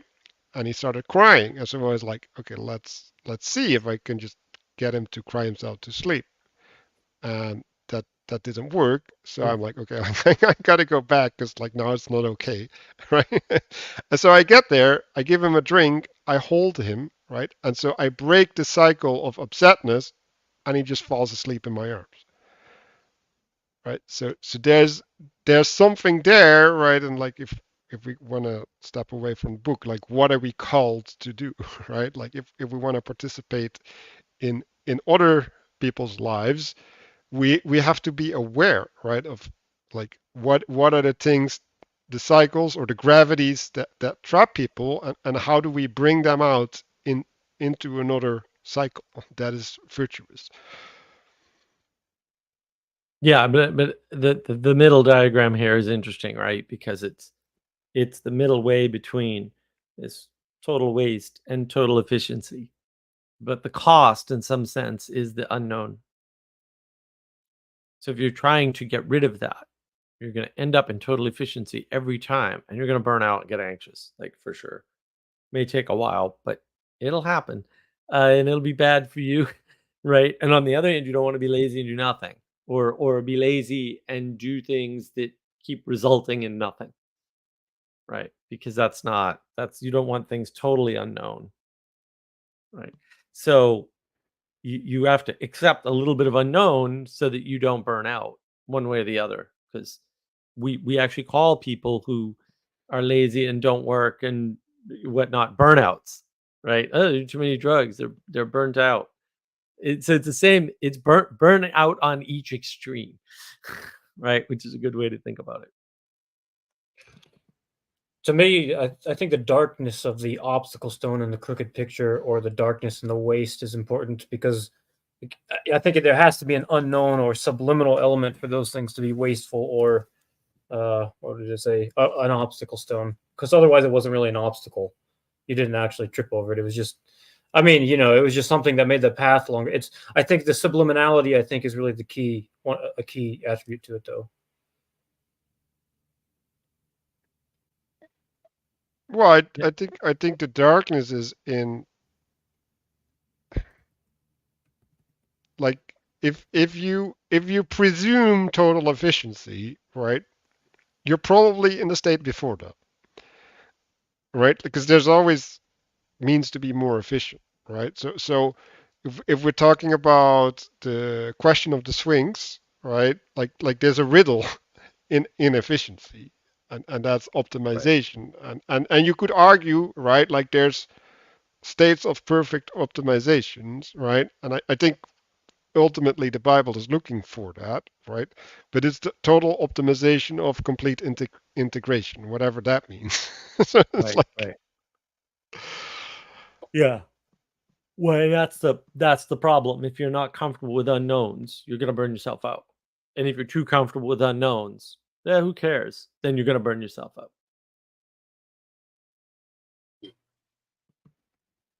And that the burnout also results in a sort of exile.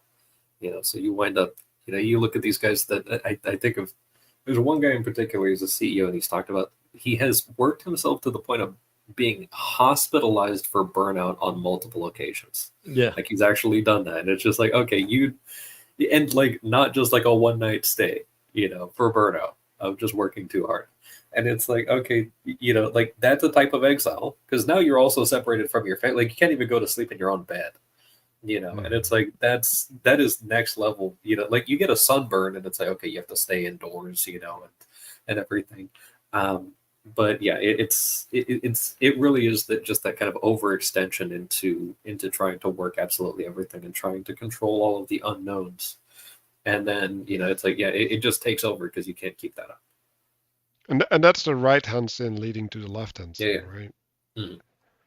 And I think it's interesting, right? Because that's a flood as well, right? It's like now everything you rely upon falls away, right? Like, yeah, one of the things that I was thinking about is insurance, right? And stuff like that. Well, Peugeot talks about having two tools, right? So there's insurance is basically the outsourcing of failure or something, right? Which is basically the collectivization of the backup. And Collectivization of loss. Yeah. yeah, well, but the laws implies that you need a replacement, right? But yeah, um, so the hospital, right, is a replacement for your home, right? The care, all of these things, and it's a place for healing that you don't have, right? Like it's provided to you, and so like if you imagine a situation where you don't have this net that captures you when you fall, safety net, that's the word. If you don't, and you burn out like in nature, like you're dead, like you're just gonna be eaten. Right.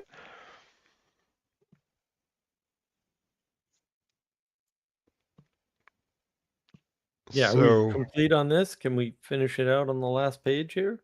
yeah, Right.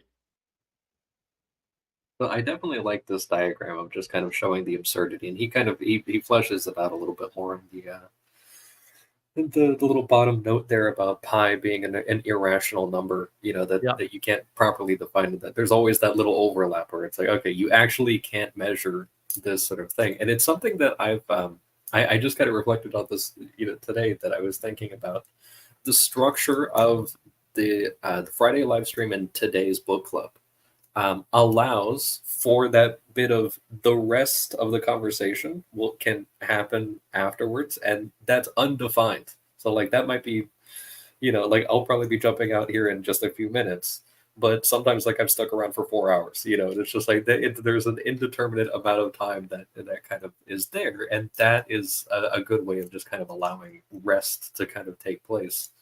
And not become like overly constrained. And interestingly, last night, the live stream actually went to about this time frame that's in the diagram as well, which is just like, oh yeah, that's another one of those weird things this week. I didn't even see that. Yeah. Yeah. Well, it's good that the navigating patterns Friday live streams are great. Watch them.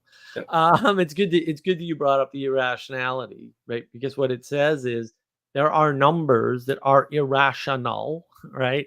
And one of them is the measurement. In other words, you cannot use rationality to measure a circle.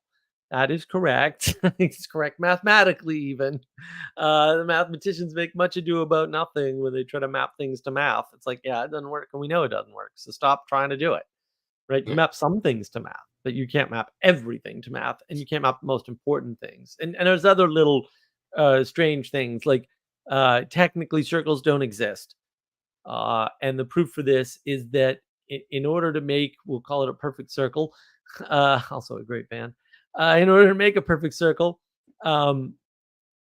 you have to use infinitely small dots, right? Because you can't use a line and make a circle. Like there's no way to do it.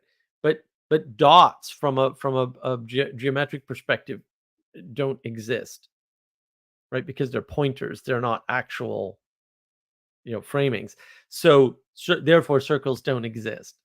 I forget where I read that proof, but I was like, that's great. I like it. It's also true, right? It's not incorrect in any fashion. It's just that from a mathematical perspective, circles don't exist. And you can't measure them using math. So there you go. It doesn't mean you can't approximate them using math, because you can approximate lots of things. But it's an approximation. It's not an actual measurement. And that's an important distinction that mathematicians make and don't tell you about, but also is there. yeah, and I want to go back to, well, what's the seventh day, right? Because in some sense, well, you could say, well, it's a return, right? But the return is also an inflection, because there's a completeness, and you can references against previous cycles. Yeah. And because you have the cyclicality of the week, right? And you have the rituals within the cyclicality of the week, you can account for how you're doing. Because if you don't, then you're just floating in a sea. Right? So but another way to look at it, Manuel, is to say that seventh day, that seventh piece, that rest is the integration of the margin, of the fringe, of the leftover, of the however you want to consider, of the unknown. That's the integration point of it, You and can that's see why that it with has a all the Christmas tree. qualities you listed. That if you take like a Christmas tree, whether it's a natural one or one of those fabricated ones, that if you have like parents and a kid, and some kids, like the parents build the tree and everything, and they do all the work, and then it's just like, okay, kids, you do the rest.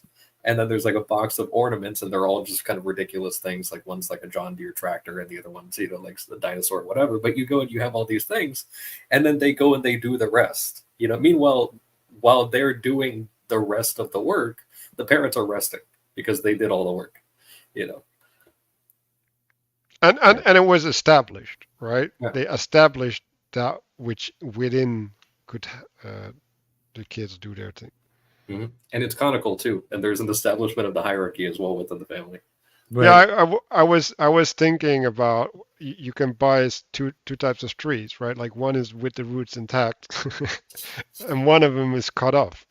Yeah. So I think there's something there where you have it in a pot, right? Because like then at least at my place we actually had built a shed ourselves for the Christ character and the crib and the donkey and cow and all the things, and that's at the base of the tree, right? So it's like it's also representative of a grounding, and then what's on the top of the tree, there's a crown, right? Like you have a star or a peak. That's the Angel. word that I use. Yeah, we don't do angels in the Netherlands. That explains much about the Netherlands.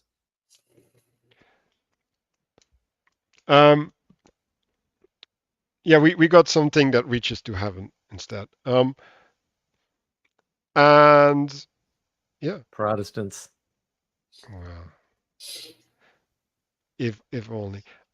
So we don't have pie.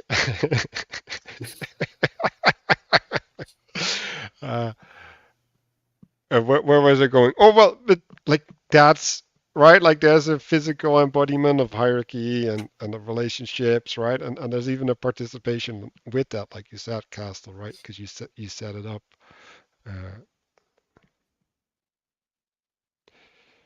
So, Danny, do you wanna bring something?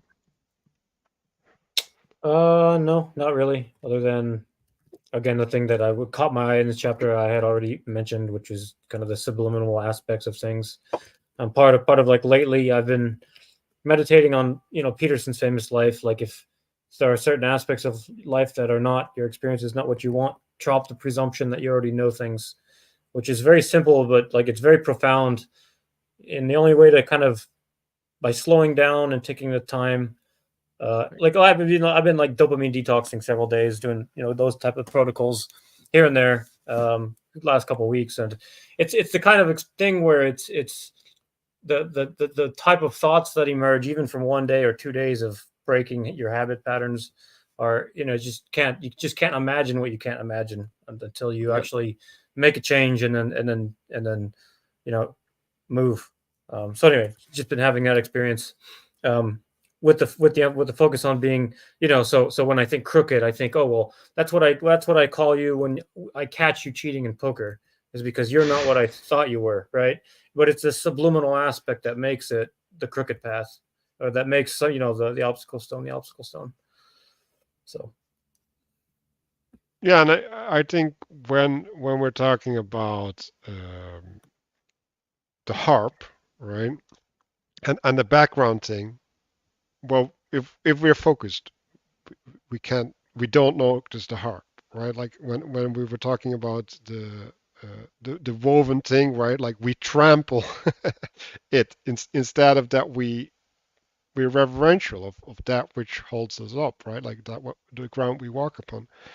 And yeah, so and you need both, right? You need to get work done and you need to rest.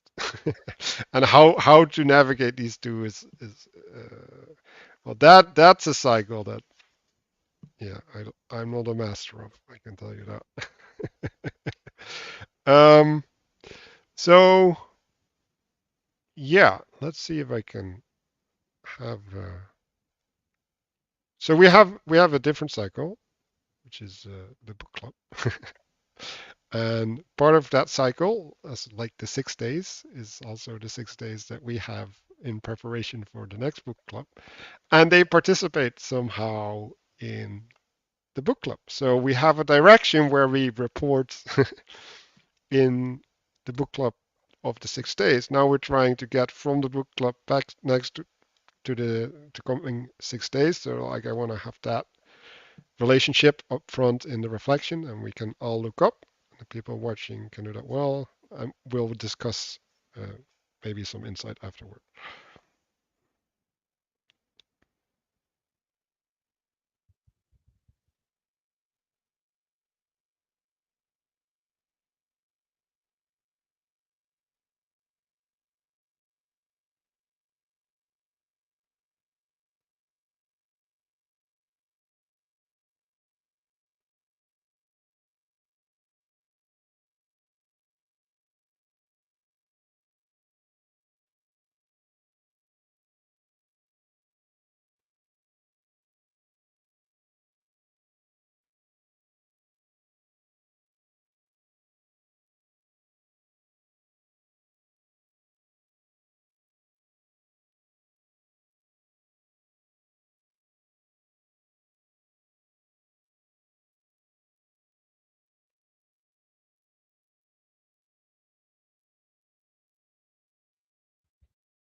Would you come up with Castle anything?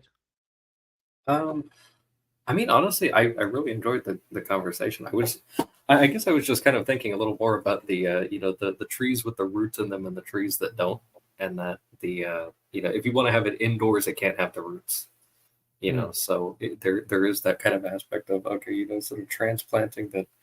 If you want the thing that lasts, then you need to kind of have roots, in order to do that. But and then just kind of thinking that we're kind of at the end of this. And I also should have run off about 9 minutes ago, so I'm kind of thinking that with respect to the kind of chopping off the roots, I think I'm going to do something irrational and make like a tree and get out of here. So I'll talk to you guys later. Yeah. See ya. See you, Castle.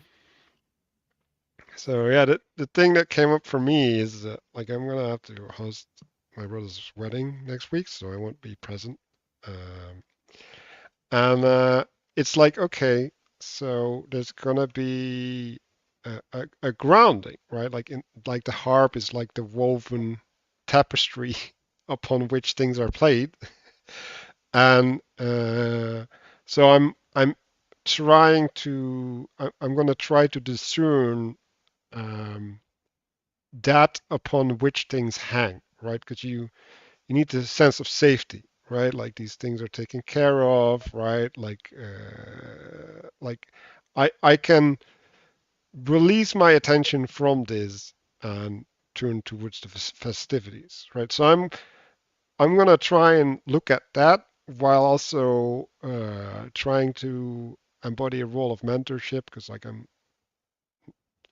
like I'm with some other people, right? Like I'm gonna try and steer their attention so that they might see what I see.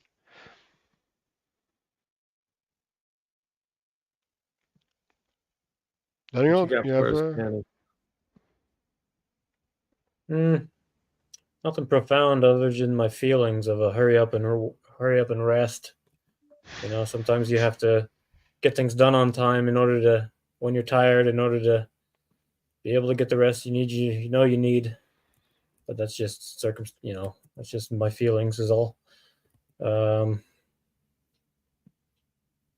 mm, what there's a cyclical thing, right? Mm. You're hurrying in the resting.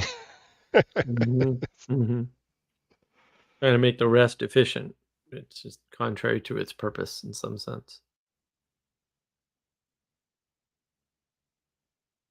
It's better to leave a bunch of remainders. Yeah, I need to get all these things done, and some of them aren't going to get done, and that's how it works.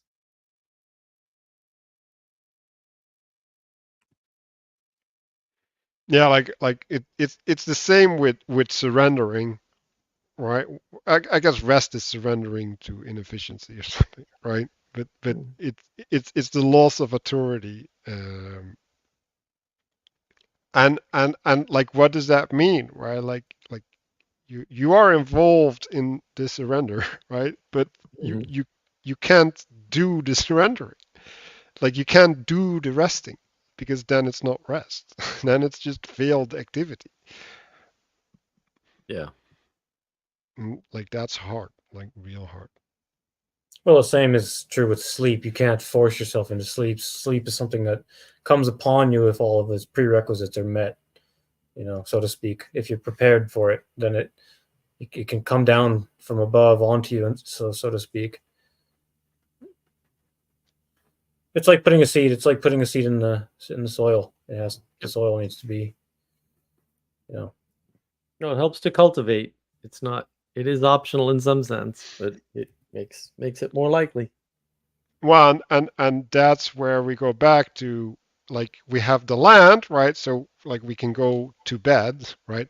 But we also have to make our bed Right. so that our rest can be fruitful.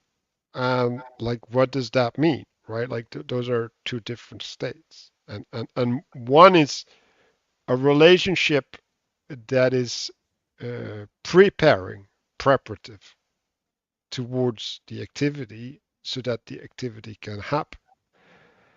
And I think maybe that's all that we need, right? Like we need to have faith in the preparation, or effectively like we or we need to feel home. Maybe that's a better, right? Like we need to feel grounded or anchored in that activity so that we don't have to doubt, and then we can surrender to it.